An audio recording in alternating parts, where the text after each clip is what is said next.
안녕하십니까, 선생님들. 다문화 학교폭력 인성교육 5주차죠. 9월 28일 1교시 강의 시작하도록 하겠습니다. 선생님들 추석 연휴 잘 지내고 돌아오셨는지 확인 한번 해보는 의미에서 출석을 불러보겠습니다. 윤두영 선생님, 박정원 선생님, 오진숙 선생님, 최선화 선생님, 박용순 선생님, 이렇게 5분 선생님께서 이번 학기 저희 강의 함께 참여해 주시고 계시고요. 저희가 다문화에 대한 내용 처음 들어가는 데 있어서 다문화 교육과 윤리학 연결시키려고 하는 제 논문을 소개시켜 드렸고요. 이제 본격적으로 주교재 내용, 저희가 세미나 하는 것, 예비적 과정으로 주교재 내용을 들어가려고 하는데 선생님들께서 제가 공지사항 이 클래스에 남겨드린 것을 통해서 희망하는 세미나 발표 주제를 다 작성을 해 주셨습니다. 평화교육과 관련한 책은 절판되었기 때문에 시중에서 구하기가 어려울 것이고, 다문화교육 그리고 인성교육 관련한 2권의 주교재 중에서 희망하시는 세미나 발표 주제를 선착순으로 이렇게 댓글 달아주시는 것으로 신청을 받았는데, 공교롭게도 우리 첫 번째 주교재인 이 책이죠. 학교 다문화 교육론. 여기서 이제 5분 선생님들께서 그 원하시는 주제 챕터가 이 책으로 다 집중이 되었더라고요. 그래서 제가 한번 확인을 해 보겠습니다. 박정원 선생님께서 1장 글로벌화와 다문화 사회의 이해 발표를 희망하셨고요. 오진숙 선생님께서 6장 다문화 교육 과정과 교수법 발표를 희망하셨습니다. 윤두영 선생님께서 7장 다문화 학생을 위한 언어교육 발표를 희망하셨고요. 최선화 선생님께서 8장 다문화 교실 인성교육 발표를 희망해 주셨습니다. 그리고 마지막 박용순 선생님께서 11장 다문화 학생 상담 역량과 다문화 학생 상담의 실제 챕터를 발표 희망해 주셨습니다. 이렇게 5분 선생님께서 다 다문화 교육 주교재 발표를 희망해 주셨기 때문에 이 책에 대해서 이론 강의를 굉장히 길게 하려 할 필요는 없을 것 같다는 그런 판단이 들었습니다. 그래서 5주차인 이번 주, 한 주 정도만 선생님들께서 발표하시지 않는 챕터, 그 중에서 한 3챕터 정도 저희가 살펴보는 것을 목표로 하려고 합니다. 2장 다문화 교육의 의미와 역사, 3장 문화 다양성의 이해와 다문화 교육, 9장 다문화 교실에서의 반편견 교육, 이렇게 이번 주에 살펴보는 것을 목표로 하려고 하고요. 이제 6주차, 7주차의 평화교육, 그것에 대해 살펴볼 텐데, 그땐 선생님들 교재를 준비하시기 어려운 상황이기 때문에 제가 파워포인트 자료를 만들어서 화면으로 공유하면서 함께 강의를 진행해 보도록 하겠습니다. 8주는 중간고사 기간이니까 강의가 진행되지 않고요. 선생님들 동서양 고전 중에 하나 선택해서 인성교육 관점으로 서평 작성해서 제출하시는 것으로 지금 이 클래스의 과제가 세팅되어 있습니다. 확인하고 제출 부탁드리고요. 그래서 이제 주교재 2 인성교육 관련한 것을 9주, 10주, 11주 이렇게 3주 동안 진행하도록 하겠습니다. 3주 내내 이론적인 강의만 진행되면 선생님도 조금 지루하실 수도 있기 때문에 9주차 인성교육 도입 부분에서 인성교육이라고 하는 것도 행복을 위해서 학습자 그리고 교수자 행복을 달성하기 위해서 인성교육이 이루어지는 것이기 때문에 행복과 관련한 간단한 영상 보면서 선생님들 조금 편안하게 인성교육에 접근할 수 있는 그런 기회로 삼으려고 합니다. 마지막 12, 13, 14주에 세미나 진행하는 것으로 이렇게 운영하도록 하겠고요.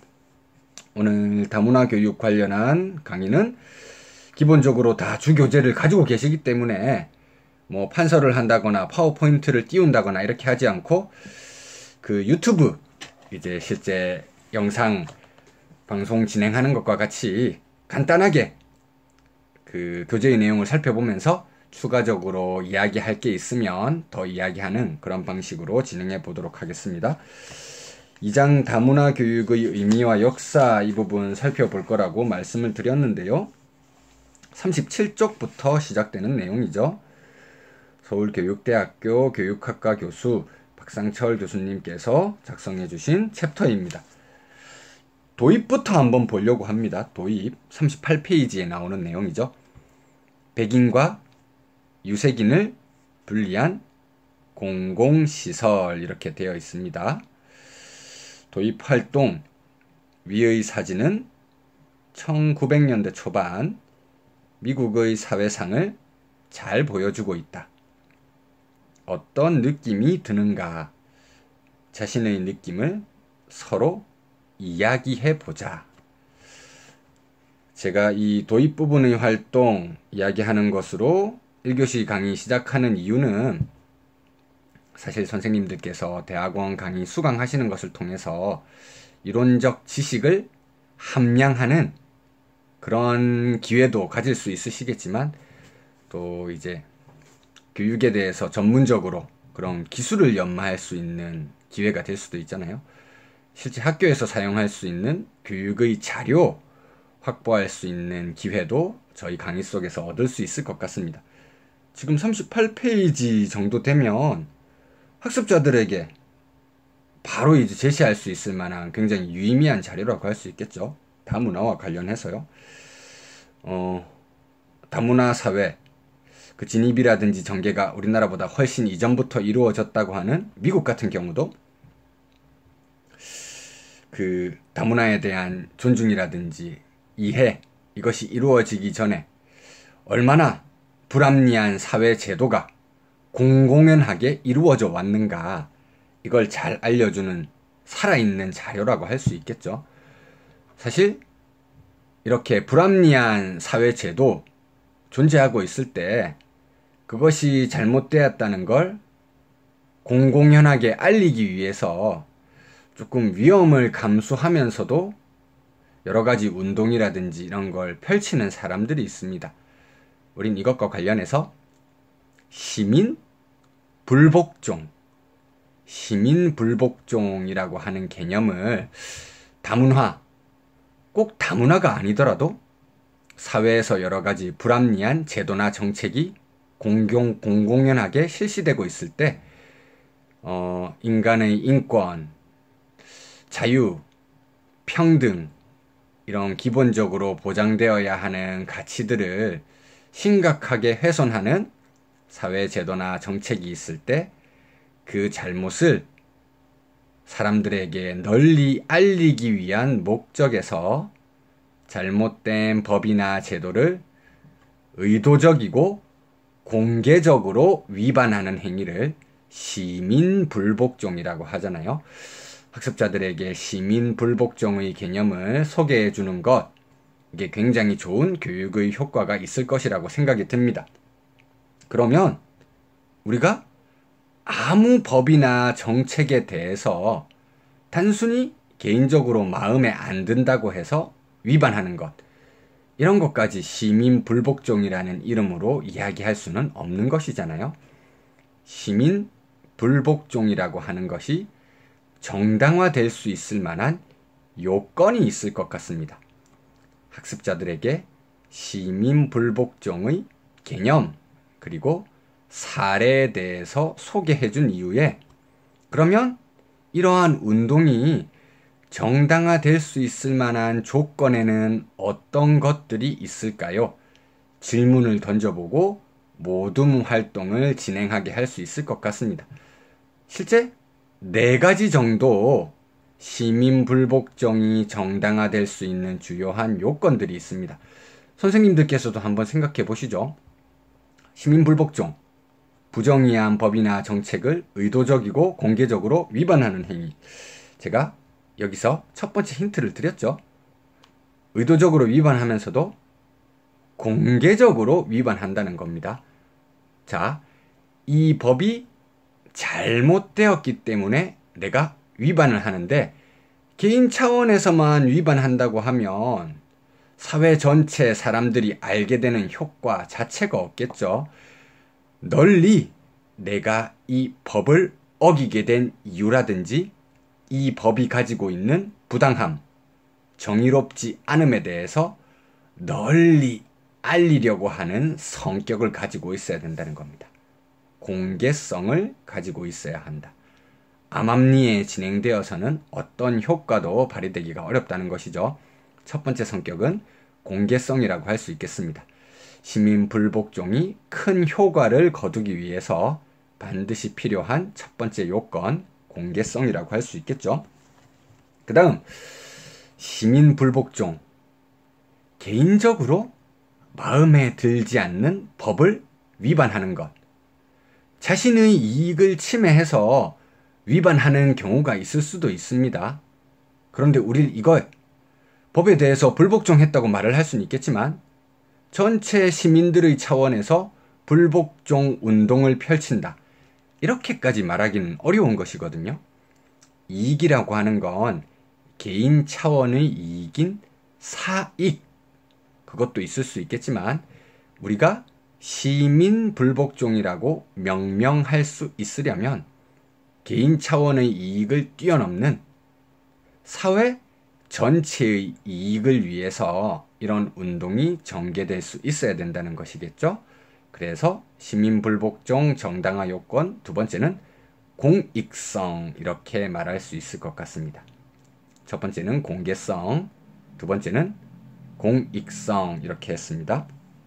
그 다음 세 번째, 시민불복종 사례하면 저희 이제 여기 챕터에도 나오고 있는 인물인데 보통 미국의 마틴 루터 킹이라든지 아니면 인도의 간디와 같은 인물들이 자주 소개되는 인물들입니다.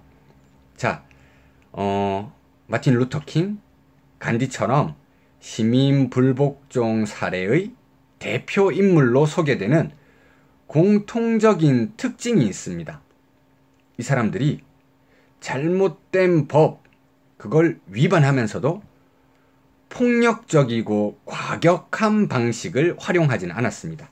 왜냐하면 그러한 과정에서 무고한 다른 시민들이 피해를 입을 가능성도 얼마든지 존재하기 때문에 평화롭게 캠페인과 같은 방식으로 그 법의 부당함을 널리 알리고자 노력했던 것이죠. 그래서 시민불복종이 폭력적인 방식으로 진행되어서는 안 된다. 제가 아마 지난번 다문화 관련해서 그 강의 시간에 흑인의 생명도 소중하다, 이런 운동을 펼치는 과정에서 과격하게 나가서 뭐 상점을 약탈한다거나 이런 방식의 폭력으로 변질되는 걸 말씀드린 적이 있는데 절대 그렇게 되어서는 안 된다는 겁니다. 시민불복종의 정당화 요건 세 번째는 비폭력성이 되겠습니다. 한 가지가 더 있는데요. 우리가 잘못된 법이나 정책을 바꾸기 위해 노력할 수 있는 여러 가지 경로들이 있습니다. 뭐 헌법 소원이라든지 이런 걸 우리가 떠올려 볼 수도 있잖아요. 그걸 통해서 뭐 국민의 자유라든지 이런 걸 심각하게 위반한다고 생각하면 실제 법들이 바뀌는 경우도 있죠. 간통죄가 폐지되기도 하였고요. 그리고 낙태죄 같은 경우도 이제 산모 뱃속에 그 태아가 있는 기간, 그 기간에 따라서 비교적 조금 인간의 형태를 덜 갖춘 임신 초기 같은 경우에 낙태하는 것, 이것은 임산부, 여성의 자율적 선택을 존중하기 위해서 죄로 처벌하지 않는 것, 이런 식으로 바뀌는 여러 가지 기회를 가질 수가 있거든요. 법의라든지 정책, 잘못된 걸 바꾸기 위해서 여러 가지 수단과 방법을 다 동원했는데도 바뀌지 않는 경우, 그럴 때 어쩔 수 없이 최후의 수단으로 법을 어기게 된다는 겁니다. 그래서 최후의 수단으로 심의불복종을 전개한다는 점에서 불가피성, 이게 마지막 네 번째 조건이 되겠습니다. 공개성, 공익성, 비폭력성, 불가피성. 바로 이론적으로 학생들에게 설명을 해줄 수도 있겠지만 충분히 한 차시 정도 학습자들이 스스로 활동해보고 그 성격, 정당화 요건에 대해서 모든별로 찾아낼 수 있을 만한 좋은 수업의 자료가 될 수 있을 것 같아서 제가 조금 비교적 긴 시간을 할애해가지고 시민불복종에 대해서 한번 말씀드렸습니다.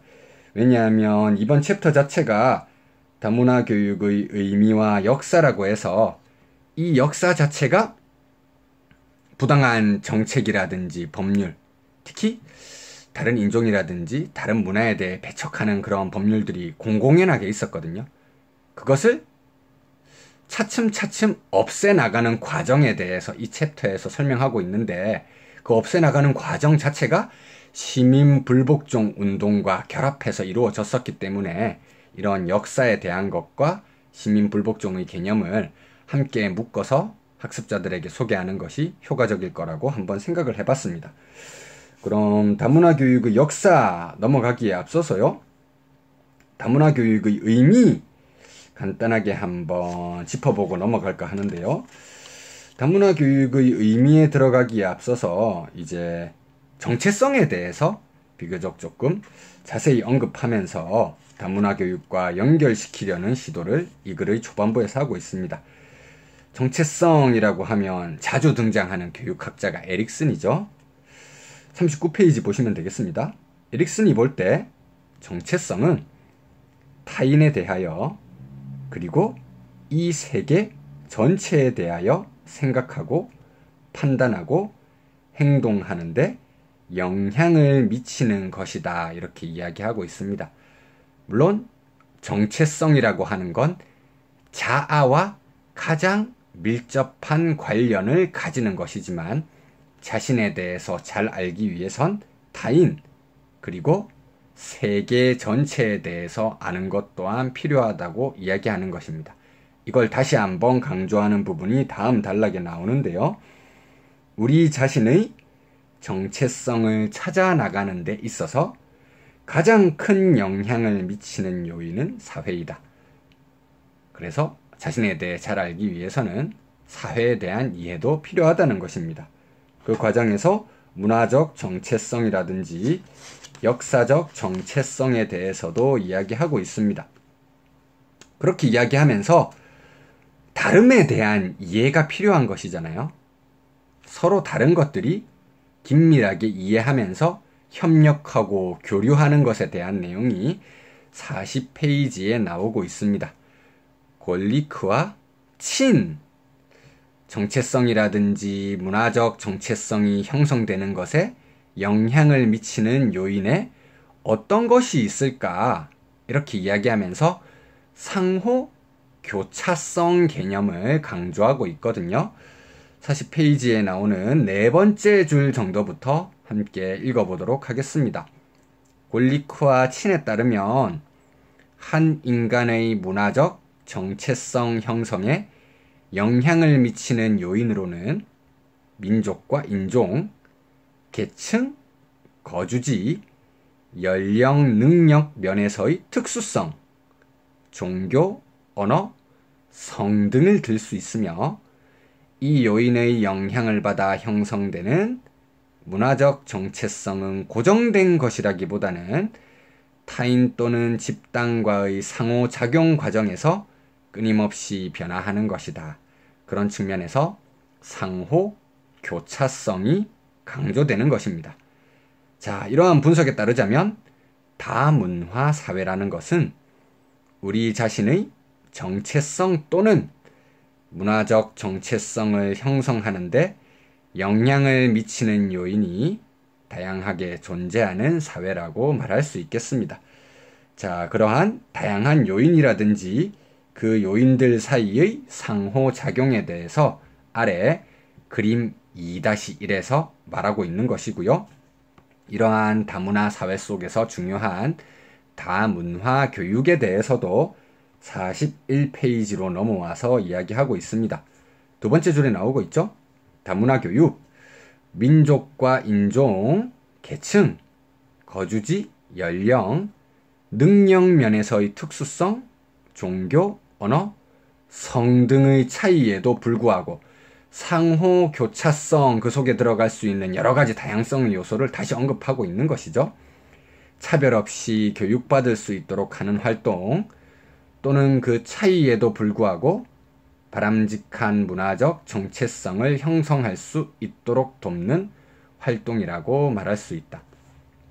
제가 제 다문화 교육과 윤리학 연결시키는 논문에서 이제 뱅크스 다문화 교육의 목적 가운데 첫 번째가 다름에 대한 이해, 그것을 통해서 자신의 문화에 대해서 더 잘할 수 있고 다른 문화에 대해 존중하는 태도를 가져올 수 있다. 이렇게 이야기했었는데요. 사실 정체성이라고 하는 것 자체가 다른 것에 대한 이해, 다른 것에는 주요한 여러 가지 다양한 변인들이 있기 때문에 그것들의 상호작용에 대한 이해를 통해서 자신에 대한 이해, 증진하는 데 도움을 줄 수도 있고요. 그것을 바탕으로 해서 다른 것에 대한 존중의 태도까지 연결될 수 있기 때문에 그것과 관련해서 다문화 교육을 연결해서 이해하는 것이 좋을 것 같습니다. 마침 지금 이 책서에서도 제임스 뱅크스가 다문화 교육을 정의하고 있는 내용이 있기 때문에 직접 인용되어 있는 부분만 한번 읽고 넘어가도록 하겠습니다. 다문화 교육은 남학생과 여학생, 영재아와 장애아, 그리고 다양한 인종, 민족, 언어, 문화 집단의 일원으로 성장한 학생들이 학교의 학업 성취 면에서 평등한 기회를 가질 수 있도록 하는 방향으로 교육 제도의 구조를 바꾸는 것을 주된 목적으로 삼는 이념이요, 교육개혁 운동이요, 진행 중인 과업입니다. 완성된 것이 아니고요. 운동이라고도 표현하고 있죠. 시민불복종, 운동, 사회 속에서 잘못되고 불합리한 것을 바꾸어 나가는 움직임을 운동이라고 표현할 수 있는데요. 교육 속에서도 그동안 잘못되었던 점, 보완이 필요한 점이 있을 겁니다.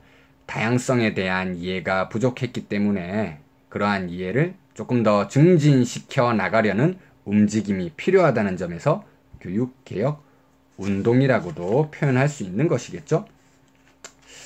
그렇게 하면서 이제 그 문제 제기를 하고 그 다음 절로 넘어가고 있는데요. 첫 번째, 두 번째, 세 번째 이야기를 하면서 42페이지에 보면 세 번째 문제 제기가 조금 의미심장할 수 있을 것 같습니다. 실제 다문화 교육의 역사 속에서 나오는 여러 가지 평등과 불평등에 대한 사례와 직접적으로 연결될 수 있는 부분이거든요. 그래서 42페이지, 지금 이 저자가 문제 제기하고 있는 세 번째 문제를 한번 살펴보도록 하겠습니다. 다문화 교육의 의미를 규정하는 핵심 개념인 평등의 의미 문제에 대해서 알 필요가 있다. 다음 줄로 내려가서요. 우리가 평등이라고 이야기할 때 이때 평등은 천편일률적인 평등이 아니라 차이를 존중하는 것이 진정한 의미에서의 평등이라는 것을 알아야 한다는 것이죠. 그렇게 보자면 이러한 평등은 형식적인 의미에서의 평등이 아니라 실질적인 의미에서 평등이 되어야 된다고 말할 수 있을 것 같습니다. 각자가 가지고 있는 능력이라든지 특성은 다 다를 수 있겠죠. 그것에 따라서 각자가 가진 가치를 존중해 주되 같은 것은 같게 대해주고 다른 것은 다르게 볼 줄 아는 것이 진정한 의미의 평등이다. 이런 이야기를 저자는 하고 싶어 하는 것 같습니다. 자, 이런 문제 제기를 염두에 두시면서 간략하게 다문화 교육의 역사에 대해서 잠시 쉬시고 한번 살펴보도록 하겠습니다.